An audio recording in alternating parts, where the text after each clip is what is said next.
मारे चिप चिप चिप कबो पट पट पट कहे नया तरीका के प्यार हो। मारे चिप चिप चिप कबो पट पट पट कहे नया तरीका के प्यार हो।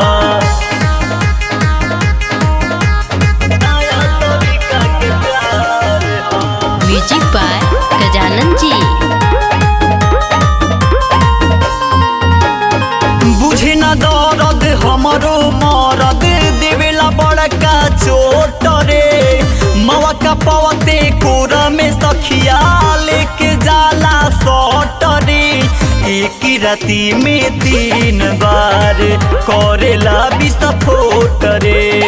हमार जवानी छोड़ता पानी का कहीं सखी बढ़ल बरसानी और जैसे कि लागे मार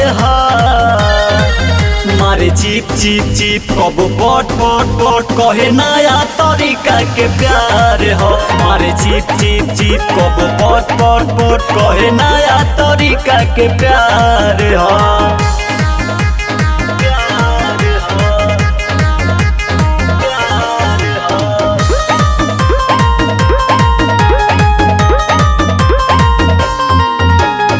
रहन से करा सुनो सखी बानी हम परसान हो।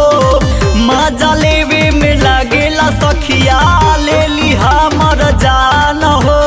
देखेला जब लाठी लगावल कूद जाला फान हो। कुनाल बाबू कॉलेलस काबू का कहीं ओकरे चलते बनी बेकाबू और गजानन हमरो यार हा।